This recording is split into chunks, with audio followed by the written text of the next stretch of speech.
അസ്സലാമു അലൈക്കും വറഹ്മത്തുള്ളാഹി വബറകാതുഹു. അൽഹംദുലില്ലാഹി റബ്ബിൽ ആലമീൻ. വസ്സലാത്തു വസ്സലാമു അലാ അഷ്റഫി റസൂലില്ലാഹി വഅലാ ആലിഹി വസ്വഹ്ബിഹി അജ്മഈൻ. റബ്ബി ഇശ്റഹ് ലി സ്വദ്രി വയസ്സിർ ലി അംരി വഹ്ലുൽ ഉഖ്ദതം മിൻ ലിസാനി യഫ്ഖഹു ഖൗലി. പ്രിയപ്പെട്ട വിശ്വാസികളെ, വിശ്വാസിനികളെ, അള്ളാഹുവിൻ്റെ കൽപ്പന, നിയമനിർദ്ദേശങ്ങൾ, വിധിവിലക്കുകൾ ജീവിതത്തിൻ്റെ എല്ലാ മേഖലകളിലും അംഗീകരിക്കുക, അനുസരിക്കുക, അള്ളാഹുവിൻ്റെ ഇഷ്ടവും അവൻ്റെ പൊരുത്തവും സ്നേഹവും നേടിയെടുക്കുക, വിശുദ്ധ ഖുർആനും തിരുസുന്നത്തും ജീവിതത്തിൻ്റെ ആദർശമായി അംഗീകരിക്കുക.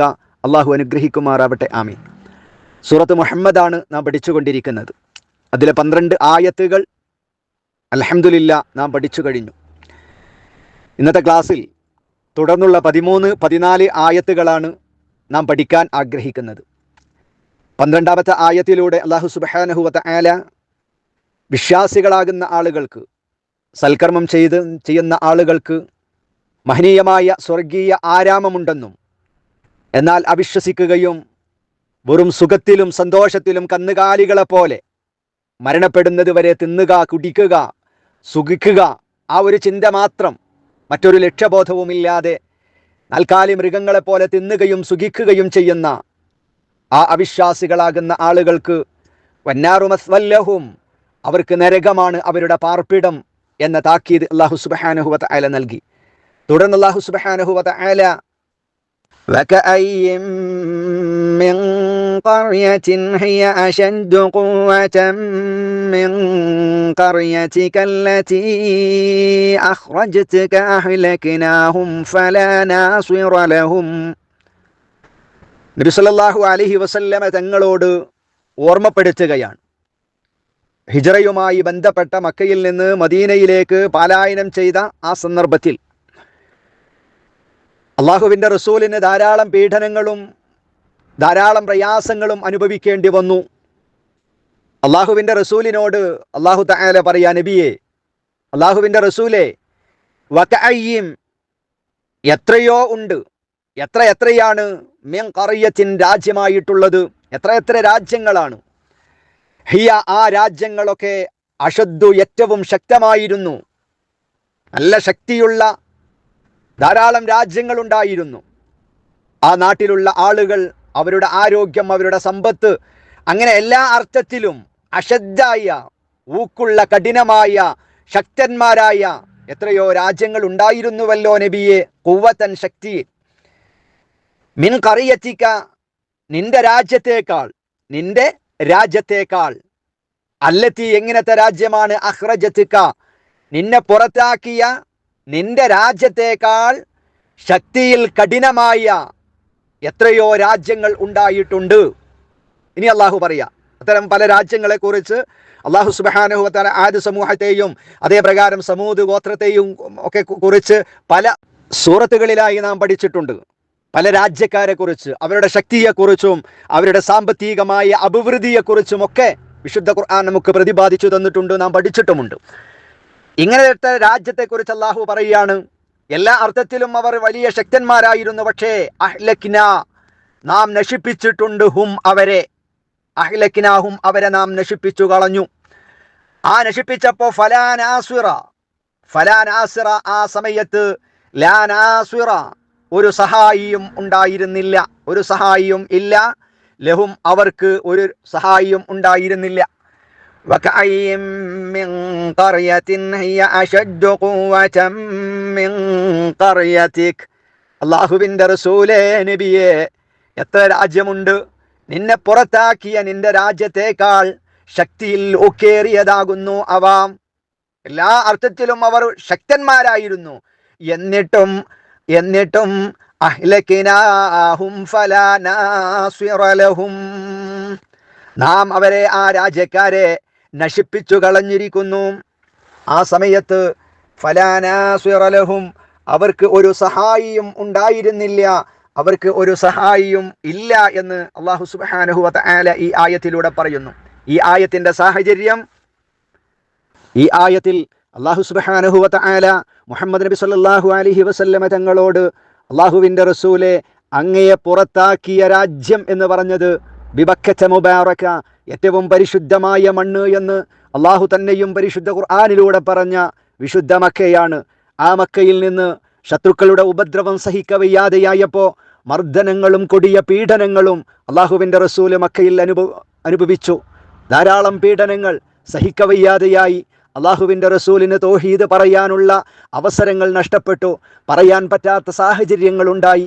അല്ലാഹുവിൻ്റെ റസൂലിനെ എല്ലാ നിലക്കും അവർ ബഹിഷ്കരിച്ചു, പീഡിപ്പിച്ചു.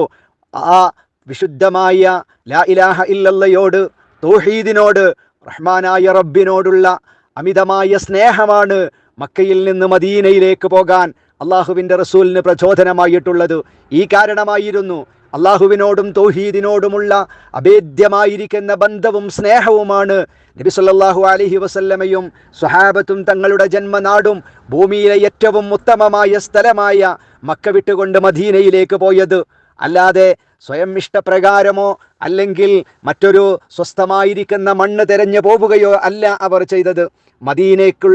മദീനയിലേക്കുള്ള യാത്രക്കിടയിൽ അല്ലാഹുവിൻ്റെ റസൂല് മക്കയിലേക്ക് തിരിഞ്ഞു നിന്നുകൊണ്ട് പറഞ്ഞ ഒരു വാചകം ഹദീസുകളിൽ നമുക്ക് കാണാവുന്നതാണ്. അബീ ഹുറൈറയിൽ നിന്ന് നിവേദനം ചെയ്ത ഹദീസ്, ഖാല വഖഫ നബിയ്യു അലൽ അസ്വറ, അസ്വറ എന്ന സ്ഥലത്തെത്തിയപ്പോൾ അല്ലാഹുവിൻ്റെ റസൂൽ അവിടെ നിന്നു.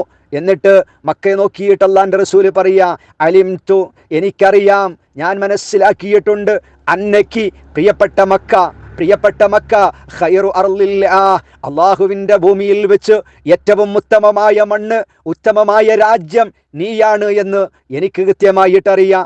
വ അഹബ്ബുൽ അർളി ഇലല്ലാഹി അസ്സ വജല്ല, അല്ലാഹുവിലേക്ക് ഈ ഭൂമി ലോകത്ത് നിന്ന് ഏറ്റവും ഇഷ്ടപ്പെട്ടത്, അല്ലാഹുവിലേക്ക് ഇഷ്ടപ്പെട്ട മണ്ണ് നീയാണെന്ന് എനിക്കറിയാം. എന്നിട്ട് റസൂലുള്ളാഹിന്റെ വാചകം, വലൗലാ അന്ന അഹ്ലകി അഖ്റജൂനി മിൻകി മാ ഖറജ്തു, നിന്റെ നാട്ടുകാർ നിന്നിൽ നിന്നും എന്നെ പുറത്താക്കിയിട്ടില്ലായിരുന്നുവെങ്കിൽ ഞാൻ ഒരിക്കലും നിന്നെ വിട്ടുകൊണ്ട് ഞാൻ പുറത്തു പോകുകയില്ലായിരുന്നു എന്ന് മഹാനായ നബി സല്ലല്ലാഹു അലൈഹി വസല്ലമ മക്കയെ നോക്കി പറഞ്ഞു. അപ്പോൾ ആ നാട്ടുകാർ മഹാനായ നബി സല്ലല്ലാഹു അലൈഹി വസല്ലമയെ പീഡനങ്ങളെ കൊണ്ട്, മർദ്ദനങ്ങളെ കൊണ്ട് പൊറുതിമുട്ടിച്ച് തൗഹീദ് പറയാൻ സമ്മതിക്കാതെ പുറത്താക്കുകയായിരുന്നു. തൗഹീദ് അനുസരിച്ച് ജീവിതം സാധ്യമാകാത്തതിനാലാണ് അവർ മക്ക വെടിഞ്ഞത്. തൗഹീദിന്റെ സ്ഥാപനവും അതിൻ്റെ പ്രചാരണവും അവർ ഏറ്റവും വലുതായി, മറ്റെന്തിനേക്കാളും അവർ വലുതായി കണ്ടു. അള്ളാഹുവിൻ്റെ ഇഷ്ടത്തിനും തൃപ്തിക്കും വേണ്ടി എല്ലാം വെടിഞ്ഞവരായിരുന്നു അവരെന്ന് നമുക്ക് കാണാൻ കഴിയുന്നു. വിശുദ്ധ ഖുർആൻ സൂറത്ത് ബഖറയിലെ 207-ാമത്തെ ആയത്തിൽ അല്ലാഹു പറയുന്നുണ്ട്, വമിനന്നാസി മൻ യശ്തരി നഫ്സഹു ഇബ്തിഗാഅ മർളാത്തില്ലാഹ്, ജനങ്ങളിൽ ഒരു വിഭാഗം ആളുകളുണ്ട്, ജനങ്ങളിലുണ്ട് സ്വന്തം ശരീരത്തെ അല്ലാഹുവിൻ്റെ തൃപ്തിക്ക് വേണ്ടി, അല്ലാഹുവിൻ്റെ ഇഷ്ടത്തിന് വേണ്ടി സ്വന്തം ശരീരത്തെ കൊടുക്കാൻ തയ്യാറായ ചില ആളുകൾ മനുഷ്യരുടെ കൂട്ടത്തിലുണ്ട് എന്ന് സൂറത്തുൽ ബഖറയിൽ അല്ലാഹു പറയുന്നുണ്ട്. ഈ ആയത്തിറങ്ങിയത് മഹാനായ സ്വഹൈബ് റൂമി റളിയല്ലാഹു അൻഹുവിൻ്റെ വിഷയത്തിലാണ് എന്ന് മുഫസ്സിറുകൾ രേഖപ്പെടുത്തിയതായി കാണാം. ആരായിരുന്നു സ്വഹൈബ് റൂമി റളിയല്ലാഹു അൻഹു? റോമക്കാരനായിരുന്നു. മക്കയിലെത്തിയ അദ്ദേഹം അല്ലാഹുവിൻ്റെ റസൂലിനെ കണ്ടു, ഇസ്ലാം സ്വീകരിച്ചു. മദീനയിലേക്ക് തനിച്ചാണ് ഹിജറ പോയത്, ഒറ്റക്കാണ് ഹിജറ പോയത്. വഴിയിൽ മുശ്രിക്കുകൾ മഹാനായ സ്വഹൈബ് റൂമിയെ തടഞ്ഞു വെക്കുന്നുണ്ട്. അങ്ങനെ തടഞ്ഞു വെച്ചിട്ട് മുശ്രിക്കുകൾ മഹാനായ സ്വഹൈബ് റൂമി റളിയല്ലാഹു അൻഹുവിനോട് പറഞ്ഞു, സ്വഹൈബേ, നിനക്ക് പോകാൻ വേണമെങ്കിൽ പക്ഷേ നിന്റെ ഈ സമ്പത്ത് നീ വരുമ്പോൾ കൊണ്ടുവന്നതല്ല, അത് നീ ഇവിടെ നിന്ന് സമ്പാദിച്ചതാണ്. അതുകൊണ്ട് സമ്പത്ത് മുഴുവനും വിട്ടേച്ചു പോകാൻ നീ തയ്യാറാണെങ്കിൽ നിനക്ക് പോകാമെന്ന് പറഞ്ഞു. മഹാനായ സ്വഹൈബ് റൂമി റളിയല്ലാഹു അൻഹു തൻ്റെ മുഴുവൻ സമ്പത്തും ഒന്നുമില്ലാതെ എല്ലാം അവിടെ ഇട്ടെറിഞ്ഞുകൊണ്ട് മദീനയിലേക്ക് പോവുകയാണ്, തനിച്ച് ഹിജറ പോവുകയാണ്. മഹാനായ സ്വഹൈബ് റൂമി റളിയല്ലാഹു അൻഹു മദീനയിലെത്തിയപ്പോൾ അദ്ദേഹത്തെ കണ്ടു അല്ലാഹുവിൻ്റെ റസൂലുള്ളാഹി തങ്ങളുടെ ഒരു വാചകം ഉണ്ട്, റബിഹൽ ബൈഉ സുഹൈബ്, സുഹൈബിൻ്റെ ഈ കച്ചവടം ഏറെ ലാഭം കൊയ്ത കച്ചവടമാണ്, വലിയ ലാഭമാണ് സുഹൈബ് ഉണ്ടാക്കിയിട്ടുള്ളത്. തൻ്റെ ജീവിതത്തിൻ്റെ എല്ലാ മേഖലകളിൽ നിന്നും താൻ സമ്പാദിച്ചുണ്ടാക്കിയ തൻ്റെ സമ്പത്ത് മുഴുവനും അള്ളാഹുവിൻ്റെ ഇഷ്ടത്തിന് വേണ്ടി, തൗഹീദിന് വേണ്ടി, അള്ളാഹുവിൻ്റെ റസൂലിനോടുള്ള ഇഷ്ടം കാരണത്താൽ ഒഴിവാക്കാൻ തയ്യാറായ സുഹൈബ് റൂമി വലിയ കച്ചവടം ചെയ്തിരിക്കുന്നു, ആ കച്ചവടത്തിൽ വലിയ ലാഭം കൊയ്തിരിക്കുന്നു എന്ന് മുഹമ്മദുർ റസൂലുള്ളാഹി സ്വല്ലല്ലാഹു അലൈഹി വസല്ലമ തങ്ങൾ പറഞ്ഞു. അതുകൊണ്ട് പ്രിയപ്പെട്ടവരെ, ഈ ആയത്ത് നമുക്ക് നൽകുന്ന ഏറ്റവും മഹത്തായ പാഠം, നാം ഇഷ്ടപ്പെടുന്ന പലതുമുണ്ടാകാം, പലരുമുണ്ടാകാം. ആ പലർക്കും അള്ളാഹുവിനേക്കാൾ സ്നേഹം മറ്റുള്ളവരോടാണ്. എന്നാൽ എല്ലാവരേക്കാളും എന്തിനേക്കാളും നമുക്കേറ്റവും ഇഷ്ടപ്പെട്ടത് അള്ളാഹുവാകണം, നമുക്കേറ്റവും ഇഷ്ടം റഹ്മാനായ റബ്ബിനോടാകണം എന്ന മഹത്തായ ഒരു പാഠം ഈ ആയത്തിൽ നിന്ന് നമുക്ക് കിട്ടുന്നുണ്ട്. അത് സ്വീകരിക്കാൻ കൂടി നമുക്ക് കഴിയേണ്ടതുണ്ട്. അള്ളാഹു അനുഗ്രഹിക്കുമാറാവട്ടെ. أفمن كان على بينة من ربه كمن زين له سوء عمله واتبعوا أهواءهم. അഫമൻ എന്നാൽ ഒരുവനോ? ഇവിടെ അല്ലാഹു തആല 14-ാമത്തെ ആയത്തിൽ സത്യവിശ്വാസികളും അവിശ്വാസികളും തമ്മിലുള്ള ഒരു താരതമ്യം നടത്തുകയാണ്. രണ്ടു കൂട്ടരും ഒന്നല്ല എന്ന് ബോധ്യപ്പെടുത്തുകയാണ് നമ്മളെ. എന്താണ് അഫമൻ? ഒരുവനോ കാന അലാ ബയ്യിനത്തിൻ, കാന ആകുന്നു, അലാ ബയ്യിനത്തിൻ കൃത്യമായ തെളിവിൻ്റെ മേൽ ഉള്ള ഒരാളാണോ? കൃത്യമായ തെളിവിൻ്റെ മേലാകുന്നു. ഏത് തെളിവ്? ഏതെങ്കിലും പൊട്ടത്തെളിവുകളല്ല, അതല്ലെങ്കിൽ ഏതെങ്കിലും സ്വപ്നകഥകളല്ല, ഏതെങ്കിലും അറാബി കഥകളല്ല, ഇസ്രായേലി കഥകളല്ല. അവൻ്റെ ജീവിതം എങ്ങനെയാണ്? അലാ ബയ്യിനത്തിൻ മിർ റബ്ബിഹി, തൻ്റെ റബ്ബിങ്കലിൽ നിന്നുള്ള തെളിവിൻ്റെ മേലിൽ ആകുന്നു അവൻ. അവൻ്റെ ആദർശം എന്ത് എന്ന് ചോദിച്ചാൽ, നീ അത് ചെയ്യുന്നത് എന്താണ്, എന്തിൻ്റെ അടിസ്ഥാനത്തിലാണെന്ന് ചോദിച്ചാൽ അവനിക്ക് പറയാൻ കഴിയും, എൻ്റെ റബ്ബെന്നോട് പറഞ്ഞതിൻ്റെ പേരിലാണ്, എൻ്റെ റബ്ബതാണ് എന്നോട് പറഞ്ഞത്, അങ്ങനെയാണ് എന്നോട് പറഞ്ഞത്, എൻ്റെ ഹബീബായ മുഹമ്മദുർ റസൂലുള്ള എന്നോട് അങ്ങനെയാണ് പറഞ്ഞത്.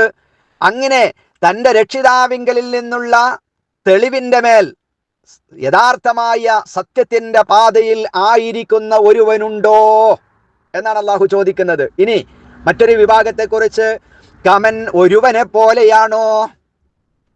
സത്യത്തിൽ ജീവിക്കുന്ന ഖുർആനും ഹദീസുകളും പ്രമാണങ്ങളെ അവലംബമാക്കി ജീവിക്കുന്ന ആളുകളും ഇനി പറയാൻ പോകുന്ന ആളും ഒരുപോലെയാണോ എന്ന് അള്ളാഹു ചോദിക്കുന്നു. എന്ന് പറഞ്ഞാൽ അവർ രണ്ടുപേരും ഒരുപോലെയല്ല. ഏതാണ് രണ്ടാമത്തെ വിഭാഗം? കമൻ ഒരുവനെ പോലെയാണോ? സുയ്യിന ലഹു, അവന് ഭംഗിയാക്കപ്പെട്ടിരിക്കുന്നു, അവന് അലങ്കാരമാക്കപ്പെട്ടിരിക്കുന്നു, സുഉ അമലിഹി, അവൻ്റെ ചീത്ത പ്രവർത്തനങ്ങളെല്ലാം അലങ്കാരമാക്കപ്പെട്ട, ഭംഗിയാക്കപ്പെട്ട ഒരുവനും ഒരുപോലെയാണോ എന്നാണ് അള്ളാഹു ചോദിക്കുന്നത്. എന്ത് മാടിത്തരം ചെയ്താലും ഷിർക്കുകളെപ്പോലും ന്യായീകരിക്കുന്നവരില്ലേ നമ്മുടെ നാട്ടിൽ? ഷിർക്കുകളെപ്പോലും ന്യായീകരിക്കുകയാണ്. എന്നിട്ട് അവർ പറയണത് എന്താണ്? അതാണ് ഏറ്റവും നല്ലത് എന്നാ പറയണത്. അതാണ് ഏറ്റവും നല്ലത്. അള്ളാഹു ഇവിടെ പറയുന്നത് എന്താ? കമൻ സുയ്യിന ലഹു സൂഉ അമലിഹി, അള്ളാഹു തന്നെയും ഏറ്റവും ഇന്ന ശിർക ലളുൽമുൻ അദീം, ഏറ്റവും വലിയ മഹാപാപമാണ് എന്ന് അള്ളാഹു പറഞ്ഞ ഷിർക്ക് പോലും നല്ലതായിട്ടാണ് അവർക്ക് ഭംഗിയാക്കി കൊടുത്തിരിക്കുകയാണ്. ചീത്ത കാര്യങ്ങൾ അള്ളാഹു ഇവിടെ പറയുന്നത് കമൻ സുയ്യിന ലഹു സൂഉ അമലിഹി, അവന്റെ ദുഷ്പ്രവൃത്തി, അവന്റെ ചീത്ത പ്രവൃത്തി അവന് അലങ്കാരമാക്കപ്പെട്ടു കൊടുത്തിരിക്കുകയാണ്. ഇനിയോ വത്തബഉ, അവൻ പിൻപറ്റുകയും ചെയ്തിരിക്കുന്നു, വത്തബഉ, അവൻ പിൻപറ്റുകയും ചെയ്തിരിക്കുന്നു, അഹ്വാഅഹും, അവന്റെ ഇച്ഛകളെ അവൻ പിൻപറ്റുകയും ചെയ്തിരിക്കുന്നു. ഇങ്ങനത്തെ ആളും നല്ല തെളിവിന്റെ അടിസ്ഥാനത്തിൽ പ്രവർത്തിക്കുന്ന ആളും ഒരുപോലെയാണോ എന്നാണ് അല്ലാഹു സുബ്ഹാനഹു വ തആല ചോദിക്കുന്നത്. ഇവർ രണ്ടുപേരും ഒരുപോലെയാവുകയില്ല. സത്യവിശ്വാസികളും അവിശ്വാസികളാകുന്ന ആളുകളും ഒരുപോലെയാവുകയില്ല. കാരണം സത്യവിശ്വാസികളാകുന്ന യഥാർത്ഥ അഹ്ലുസുന്നയുടെ ആളുകളുടെ ഏതൊരു വിശ്വാസം എടുത്തു പരിശോധിച്ചാലും, ഏതൊരു പ്രവർത്തനം എടുത്തു പരിശോധിച്ചാലും അത് അള്ളാഹുവിങ്കലിൽ നിന്നുള്ള വ്യക്തമായ തെളിവുകളും വ്യക്തമായിരിക്കുന്ന പ്രമാണവും വ്യക്തമായിരിക്കുന്ന ലക്ഷ്യവും അവർക്ക് പറയാൻ കഴിയും. അതിനനുസരിച്ചാണ് അവർ ജീവിക്കുന്നതെന്ന് പറയാൻ കഴിയും. അവരുടെ ഇച്ഛകൾക്ക് അവിടെ സ്ഥാനമില്ല. വിശ്വാസികളായ നമ്മെ സംബന്ധിച്ചിടത്തോളം നമ്മുടെ ബുദ്ധിയുടെ മൂശയിലിട്ടുകൊണ്ട് നമ്മൾ കാച്ചെടുത്ത് അത് ശരിയല്ല, അള്ളാഹ് പറഞ്ഞ ആ കാര്യം ശരിയല്ല, അള്ളാഹുവിൻ്റെ റസൂല പറഞ്ഞത് ശരിയായിട്ടില്ല എന്ന് പറയാൻ നമുക്ക് യാതൊരു അവകാശവുമില്ല. അവിടെ നമ്മുടെ ചിന്തകൾക്ക്, നമ്മുടെ ഇച്ഛകൾക്ക് അവിടെ ഒരു സ്ഥാനവും ഇല്ല. അതാണ് വിശ്വാസികളുടെ നിലപാട്. അള്ളാഹു എന്തു പറഞ്ഞോ അത് ഞാൻ കേട്ടിരിക്കുന്നു. അള്ളാഹ് പറഞ്ഞത് അംഗീകരിക്കാൻ ഞാൻ ബാധ്യസ്ഥനാണ്. എൻ്റെ നാഥനാണ് എന്നോടത് പറഞ്ഞത്. എൻ്റെ ഹബീബായ മുഹമ്മദ് റസൂലുള്ളാഹിയാണ് എന്നോടത് പറഞ്ഞത് എന്ന ആ കൃത്യമായ നിലപാടിൽ ഉറച്ചു നിൽക്കുന്ന വിശ്വാസി, അതാണ് വിശ്വാസികളുടെ അവസ്ഥ. എന്നാൽ അവിശ്വാസികളാകുന്ന ആളുകൾ അവര് ചെയ്യുന്നത്, അവരുടെ വിശ്വാസം, അവരുടെ കർമ്മങ്ങൾ, അവരുടെ ആചാരങ്ങൾ, അവരുടെ അനുഷ്ഠാനങ്ങൾ, അതിനൊന്നും വിശുദ്ധമായ ഖുർആനിലോ തിരുസുന്നത്തിലോ ഖുർആനിലോ ഹദീസിലോ പ്രമാണങ്ങൾ, അള്ളാഹുവിങ്കൽ നിന്നുള്ള ഒരു പ്രമാണവും അവർക്ക് ഉണ്ടാവില്ല. ഞാൻ നേരത്തെ സൂചിപ്പിച്ചതുപോലെ അവർക്ക് ഒന്നുകിൽ അവർ വിശുദ്ധ ഖുർആനിന്റെ ആയത്തുകളെ സന്ദർഭങ്ങളിൽ നിന്ന് അടർത്തിയെടുത്തു, അല്ലെങ്കിൽ അതിനെ ദുർവ്യാഖ്യാനിക്കും, അതല്ലെങ്കിൽ ഏതെങ്കിലും കഥകൾ കൊണ്ടുവന്ന് ഇസ്ലാമിൽ പ്രമാണമല്ലാത്ത വിഷയങ്ങളെ കൊണ്ടുവന്ന് അതിനെ ന്യായീകരിക്കും സ്വന്തം ഇച്ഛക്കനുസരിച്ചുകൊണ്ട്. അതല്ലെങ്കിൽ ഞങ്ങളുടെ കാരണവന്മാർ അങ്ങനെയാണ് ചെയ്തത്, ഞങ്ങൾ ഇതുവരെ അങ്ങനെയാണ് തുടർന്നു വന്നത്, ഇങ്ങനെ ഇച്ഛകളൊക്കെയായിരിക്കും അത്തരം ആളുകളുടെ അവലംബം എന്നാണ് അല്ലാഹു സുബ്ഹാനഹു വ തആല പറയുന്നത്. എന്നിട്ട് അല്ലാഹു ചോദിക്കുന്ന ചോദ്യം എന്താ? ഇവര് രണ്ടുപേരും ഒരുപോലെയാവുമോ എന്നതാണ്. എങ്ങനെയാണ് ഈ രണ്ടു കൂട്ടരും ഒരുപോലെയാവുക? അള്ളാഹുവിന്റെ വിശുദ്ധ പ്രമാണങ്ങൾക്കനുസരിച്ചുകൊണ്ട് വിശ്വസിക്കുകയും അതിനനുസരിച്ചുകൊണ്ട് ജീവിതത്തെ ചിട്ടപ്പെടുത്തുകയും ഏതൊരു കാര്യം ചോദിച്ചാലും അതെന്റെ റബ്ബ് പറഞ്ഞത് കൊണ്ടാണ്, എന്റെ റസൂലുള്ള പറഞ്ഞത് കൊണ്ടാണെന്ന് പറയുന്നവരും ഇച്ഛകൾക്കനുസരിച്ചുകൊണ്ട് തോന്നിയതുപോലെ ജീവിക്കുന്ന ആളുകളും എങ്ങനെയാണ് സമമാവുക? എങ്ങനെയാണ് അവർ യോജിക്കുക? ഭൗതികമായ ജീവിതത്തിൽ അവർ വൈരുദ്ധ്യം നിലപാടുകൾ ഉള്ളവരാണ്. രണ്ട് ധ്രുവങ്ങളിലാണ് അവർ. അതേ പ്രകാരം തന്നെ നാളെ പാരത്രികമായ ജീവിതത്തിലും അവരുടെ ആ രണ്ട് വിഭാഗം ആളുകളും പരസ്പര വിരുദ്ധമായിരിക്കുമെന്നാണ് അല്ലാഹു സുബ്ഹാനഹു വ തആല തുടർന്നുള്ള ആയത്തുകളിൽ പറയുന്നത്. ഈ രണ്ടാളുകൾ ദുനിയാവിൽ തന്നെ വ്യത്യസ്ത നിലപാടുകൾ ഉള്ളവരാണ്, വ്യത്യസ്ത പരസ്പര വിരുദ്ധമായിട്ടുള്ളവരാണ്. എന്നാൽ നാളെ പരലോകത്ത് അവർ വ്യത്യസ്ത ചേരികളിൽ തന്നെയായിരിക്കും. അത് അല്ലാഹു തആല 15-ാമത്തെ ആയത്തിൽ നമുക്ക് പഠിപ്പിച്ചു തരുന്നുണ്ട്. പ്രിയപ്പെട്ട സഹോദരങ്ങളെ, പഠിക്കുക. ആ ഒന്നാമത്തെ വിഭാഗത്തിൽ പെടാൻ ഞാനും നിങ്ങളും ശ്രമിക്കുക. അല്ലാഹു അനുഗ്രഹിക്കുമാറാവട്ടെ. ഈ രണ്ടായത്തിന്റെ അർത്ഥം وَكَأَيٍّ مِّن قَرْيَةٍ هِيَ أَشَدُّ قُوَّةً مِّن قَرْيَتِكَ الَّتِي أَخْرَجَتْكَ أَهْلَكْنَاهُمْ فَلَا نَاصِرَ لَهُمْ. നബിയെ, എത്രയെത്ര രാജ്യങ്ങളുണ്ട് നിന്നെ പുറത്താക്കിയ നിന്റെ രാജ്യത്തേക്കാൾ ശക്തിയിൽ ഊക്കേറിയ, എല്ലാ നിലക്കും ഊക്കേറിയ എത്രയോ രാജ്യങ്ങളുണ്ട്. അവർ വലിയ ഊക്കന്മാരായിരുന്നിട്ട് കൂടി നാം അവരെ, ആ രാജ്യക്കാരെ നശിപ്പിച്ചു കളഞ്ഞിട്ടുണ്ട്. അപ്പോൾ അവർക്ക് എന്റെ ശിക്ഷ അവരിലേക്ക് ഇറങ്ങിയപ്പോ, ഞാൻ അവരെ നശിപ്പിച്ചു കളഞ്ഞപ്പോ ഫലാ നാസിറ ലഹും, അവർക്കൊരു സഹായിയും ഉണ്ടായിരുന്നില്ല. അഫമൻ കാന അലാ ബയ്യിനതിൻ മിർ റബ്ബിഹി കമൻ സയ്യന ലഹു സൂഉ അമലിഹി വത്തബഉ അഹ്വാഅഹും. എന്നാൽ തങ്ങളുടെ രക്ഷിതാവിങ്കലിൽ നിന്നുള്ള, തങ്ങളുടെ റബ്ബിങ്കൽ നിന്നുള്ള തെളിവ്, ആ തെളിവോടുകൂടെ യഥാർത്ഥമായ പാതയിൽ ആയിരിക്കുന്ന ഒരുവനും തന്റെ എല്ലാ ചീത്ത പ്രവർത്തനങ്ങളും തനിക്ക് അലങ്കാരമായി കാണിക്കപ്പെടുകയും അങ്ങനെ തങ്ങളുടെ ഇച്ഛകൾക്കനുസരിച്ച് അതിനെ പിൻപറ്റി ജീവിക്കുന്ന ആളുകളും ഒരുപോലെയാകുമോ? അതെങ്ങനെയാണ് അവർ രണ്ടുപേരും ഒരുപോലെയാവുക എന്നാണ് അല്ലാഹു സുബ്ഹാനഹു വ തആല ഈ ആയത്തിലൂടെ ചോദിക്കുന്നത്. പഠിക്കുക, മനസ്സിലാക്കുക, ജീവിതത്തെ ചിട്ടപ്പെടുത്തുക. അല്ലാഹു അതിന് നമുക്ക് ഏവർക്കും തൗഫീഖ് നൽകി അനുഗ്രഹിക്കുമാറാവട്ടെ. അസ്സലാമു അലൈക്കും വറഹ്മത്തുള്ളാഹി വബറകാതുഹു.